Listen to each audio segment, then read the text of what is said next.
What if reality was never fixed? What if it is not something that simply happens to you, but something that emerges from your very being? We have been conditioned to believe that the world is objective, stable, independent of us. Yet quantum physics reveals matter is largely empty space.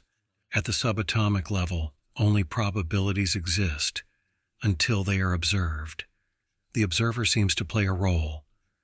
What if perception is not a passive registration, but an active process? What if your consciousness does not merely experience, but selects? Your nervous system filters billions of pieces of information and constructs your reality from them. You never see the world. You see an interpretation. Perhaps the outside is not a solid block. Perhaps it is a mirror. Beneath cause and effect lies a deeper law, a law of being. And when you realize that your state structures your experience, everything shifts. For then it is no longer about controlling the world. It is about understanding who you are while you experience it. We have been conditioned to believe that reality is objective, that it exists independently of us, that it is fixed, whether we observe it or not. Even as children, we learn this is how the world is. There are facts. Things are as they are. Cause leads to effect, and we move as small observers through a vast, stable environment. But what if this foundation was never as stable as we thought? In classical physics, the world was a machine. Gears interlock. One event triggers the next. Everything predictable. Everything determined. This view has shaped our culture, our thinking, our science, even our self-image. We saw ourselves as separate subjects in an objective world. Then came quantum physics. At the subatomic level, the image of solid matter crumbles. Particles are not merely tiny balls moving through space. They behave like waves of probability. They exist in superpositions of possibilities until they are measured. And here begins the irritation. The act of observation seems to influence the outcome. The famous double-slit experiment shows, as long as no one measures, light behaves like a wave. Once a measuring device comes into play, it behaves like a particle. Reality does not seem to be fully determined before it is observed. This does not mean that your thought directly shifts electrons, but it does mean that the image of a purely independent, completely objective world begins to waver. Observation is not trivial. It is part of the unfolding. And now it gets personal. Your nervous system works similarly selectively. Every second, millions of stimuli bombard you. Light frequencies, sounds, temperature differences, smells, pressure variations. Yet you perceive only a tiny fraction. Your brain filters, sorts, prioritizes. It constructs a coherent story from chaotic data. You do not see the world. You see a model. Colors do not exist out there.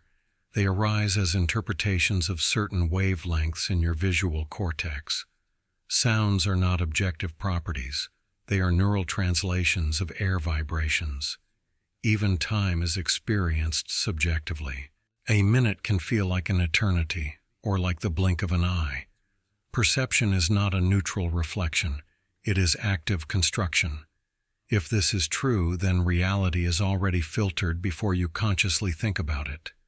Your beliefs, your experiences, your identity act like invisible algorithms. They determine what is important, what is threatening, what seems possible. Two people can stand in the same room and experience entirely different worlds. Why? Because they carry different inner maps. Perhaps the outside is less independent than we believe.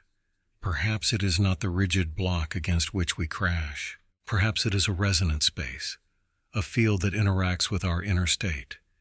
This does not mean that you control the world arbitrarily. It means something subtler. Your perception and your being structure your experience. If you see yourself as a victim, you will find clues that confirm this image. If you see yourself as a creator, you will recognize other possibilities. Not because the outer world magically changes immediately, but because your focus, your interpretation, and your actions shift. Here begins the fracture of identity. What if you do not just discover reality, but co-create it?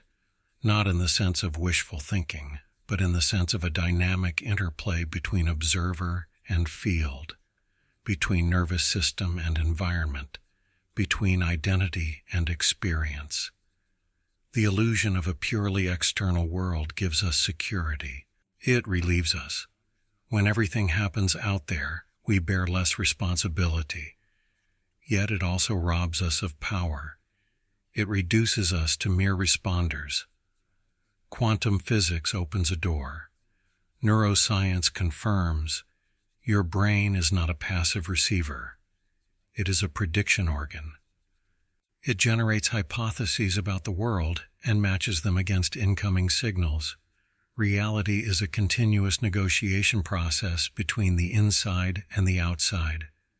Perhaps the outside is not a fixed opponent. Perhaps it is a mirror that reacts to your inner structure. And thus, the core question of this chapter arises: do you discover reality or do you create it? Perhaps the honest answer is both. You move within a field of possibilities. Yet which of these possibilities manifest for you depends not only on external circumstances, but also on who you are while you experience them. If this is true, then identity is not a psychological detail. It is a structural principle, and it is precisely here that the door to the next chapter opens. For if reality is not entirely objective and independent, if perception is constructed and selective, if observation plays a role, then perhaps beneath cause and effect lies a deeper law, a law of being. If Chapter 1 has created a crack in your worldview, we now enter the core. For as soon as the illusion of a purely external reality crumbles, a new question arises. If the outside is not entirely independent, what then structures my experience? Here begins the quantum law of being. We are accustomed to believing that doing changes reality. Work harder, plan more, control more, fight more. Cause produces effect. That is what we have been taught. Yet perhaps beneath this logic lies a deeper principle. It is not your doing that is primary, but your being. Being precedes doing. Before you act, an inner state exists, an identity, an attitude, an energetic pattern of thoughts, emotions, beliefs, and self-images. This pattern decides how you perceive, interpret, and react, and thus it determines which possibilities become visible to you. Your state of consciousness shapes your experience. Two people can experience the same situation and encounter completely different realities. One sees threat, the other sees challenge. One sees failure, the other sees feedback. The event is identical, yet the being is different, and with it, the experienced reality. Identity is not a label. It is a principle of order. It functions like a filter, like a magnet, like an invisible architecture that determines which information feels true to you. If you experience yourself deep down as not enough, you will find clues that confirm this self-image. If you see yourself as capable and worthy, your system will prioritize different signals, not because the world magically changes in an instant, but because your inner principle of order selects differently. In physics, we speak of fields. A field structures how particles behave. It is invisible, but effective. Perhaps your state of consciousness is such a field, not an esoteric fog, but a coherent pattern of neural activity, hormonal regulation, and emotional signature.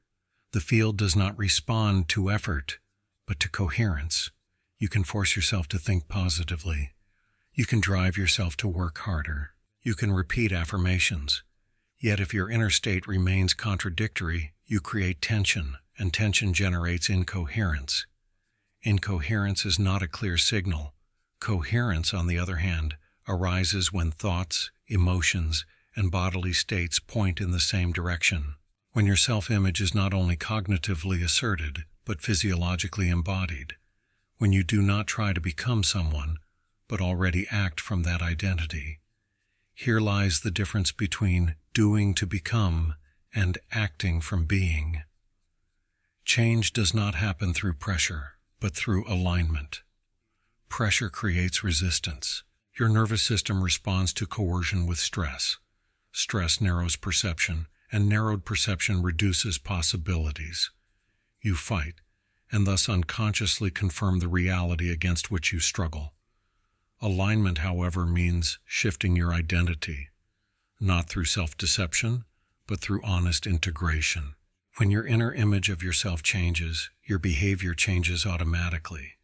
Your focus shifts, your decisions change, your reactions become different, and thus your field of experience reorganizes itself. This is not a magical shortcut. It is structural logic. Imagine identity as the core of a whirlwind. Everything that moves around it, thoughts, actions, encounters, follows its dynamics. When the core shifts, the entire pattern changes. The quantum law of being, therefore, does not say, wish for something and it appears. It says, become someone for whom certain experiences are coherent.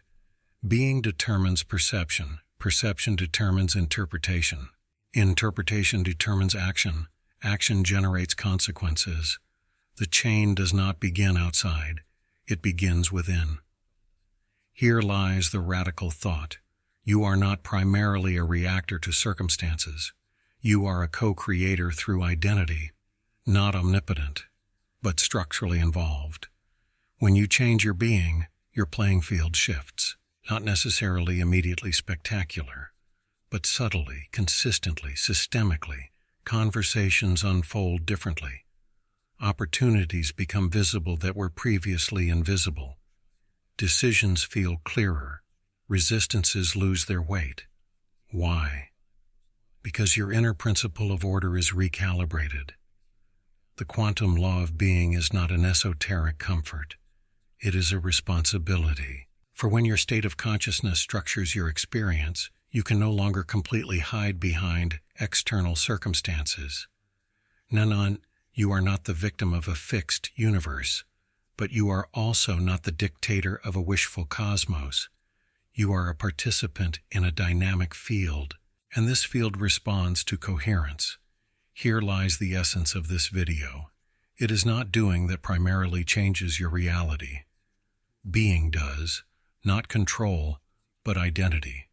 Not pressure, but alignment. And when you truly understand this, a new question arises. Who are you while you experience your reality? For it is precisely there that every shift begins. Once Chapter 2 has explained the principle, we now turn to the crucial moment, the collapse point.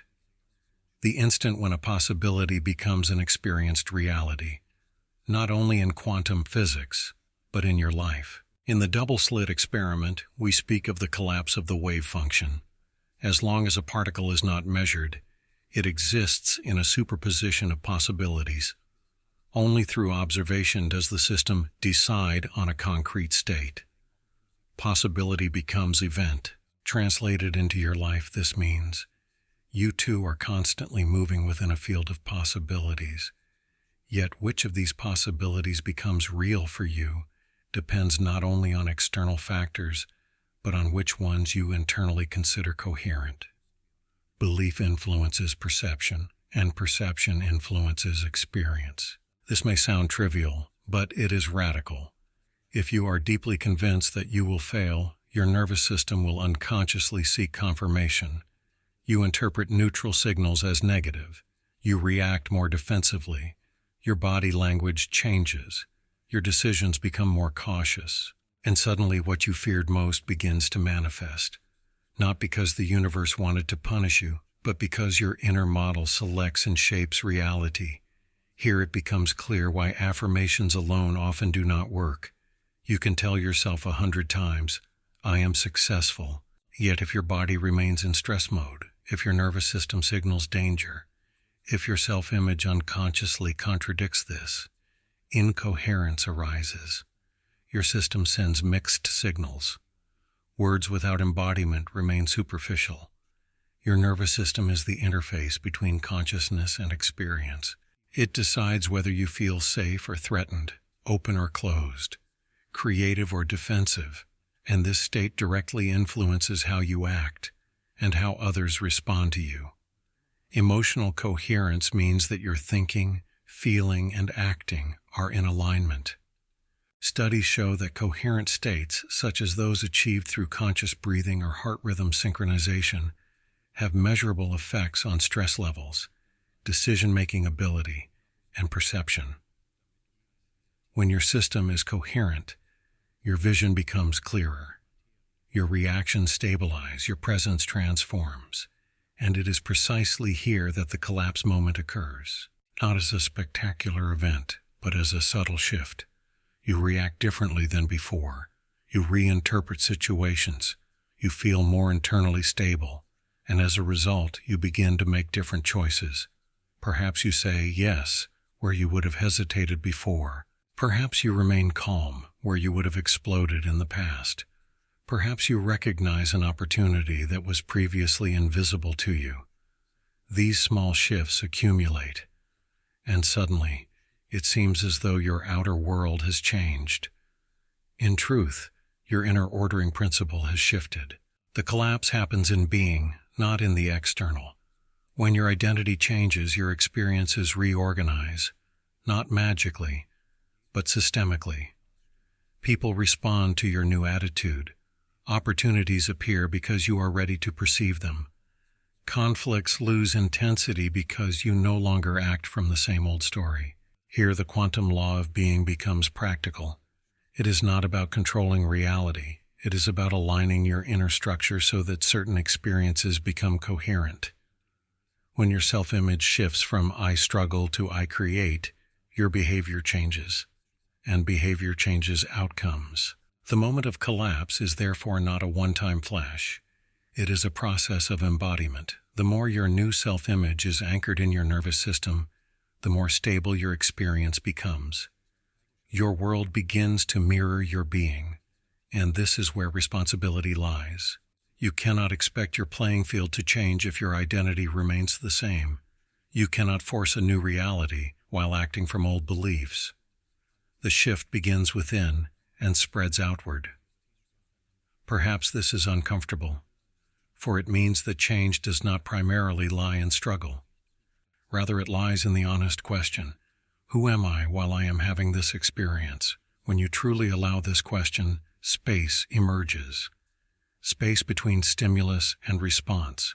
Space for conscious choice. Space for a new identity. And it is precisely in this space that the collapse occurs. Possibility becomes reality, not by chance, but coherently. This is the moment when reality reorganizes itself, not because the universe suddenly functions differently, but because you function differently. And perhaps the quantum law of being was never a metaphysical secret. Rather, it is an invitation to consciously choose your identity and embody it. For where your being shifts, your world begins to respond. When you have understood the quantum law of being, the real test does not begin in thought, but in daily life. For knowledge changes nothing as long as it is not lived. The law operates anyway. The question is only whether you participate unconsciously or consciously. Many people try to change their reality through struggle. They push, control, force. Yet paradoxically, this very resistance strengthens what they are fighting against. Why? Because resistance binds attention, and attention is energy. What you focus on, you structure. Struggling creates tension. Tension creates constriction, and constriction reduces perception. You only see the problem, not the possibilities. Your nervous system remains in a state of alarm. Decisions become defensive, and thus you stabilize exactly the reality you actually wanted to overcome. The paradox is this: the more you try to control something through force, the stronger it becomes. Letting go, on the other hand, does not mean becoming passive. It means relinquishing inner resistance. It means no longer defining your identity through the problem. For as long as you see yourself as the struggler, you need an opponent. When you understand yourself as a creator, your focus shifts. You act from being, not from lack. That is the practical core. Many actions arise from a feeling of not enough money, not enough recognition, not enough security. This inner deficit colors every decision.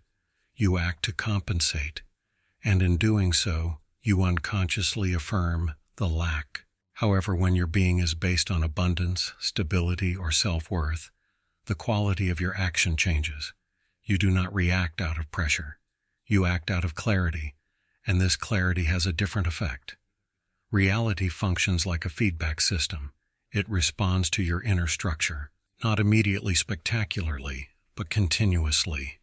Your attitude influences how others perceive you. Your inner security affects how you communicate. Your beliefs shape which opportunities you recognize or overlook. Perhaps you have experienced certain patterns repeating in your life. Similar conflicts, similar dynamics, similar outcomes. This rarely stems solely from external circumstances. It arises from stable identity patterns. As long as the inner principle of order remains the same, the playing field reproduces itself. When you change your identity, your playing field transforms. Not because the universe suddenly has new rules, but because you are playing with new parameters. Your perception shifts. Your reactions become different. Your decisions change, and thus different results emerge. Living from the law does not mean constantly and consciously manifesting. It means taking your being seriously. It means taking responsibility for your inner state before you judge the outer world. The paradox of letting go and power lies precisely here. True power does not arise from control, but from inner stability. When you no longer define yourself by external circumstances, they lose their absolute authority over you. You become capable of action, not reactive. This does not mean that you accept everything or never intervene. It means that your actions arise not from fear, but from clarity, and clarity is coherent. Coherence sends a stable signal into the field of your relationships, decisions, and possibilities. Integration is the final step. The quantum law of being remains theory as long as it is merely understood. It becomes reality when you embody it. When you begin to observe yourself, your reactions, your inner dialogues, your automatic patterns, and when you realize that every experience is an invitation to examine your being. Ask yourself, from which identity am I acting right now? From fear or trust? From lack or abundance? From struggle or alignment? With every conscious decision, your inner coordinate system shifts, and with each shift, your playing field changes, not abruptly, but organically.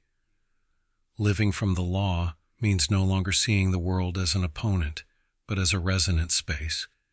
It means understanding that every challenge is also a mirror, not to blame you, but to teach you. When you stop fighting and begin to align, space emerges. Space for new possibilities, space for creative solutions, space for a reality that does not work against you, but interacts with you. Perhaps change was never a matter of doing. Perhaps it has always been a matter of being, and it is precisely there that the reality you experience is determined. Perhaps this is not a concept at all, not a theory, not a spiritual thought experiment. Perhaps it is a memory, a reminder that you were never just a small being stumbling through a foreign world, never just an observer in a rigid universe, never just a victim of circumstances. Perhaps you have always been part of the field, not separate from it, not at its mercy. The quantum law of being is not about control. It is not about manipulating reality or dominating life. It is about identity, about the silent question, who are you while you experience?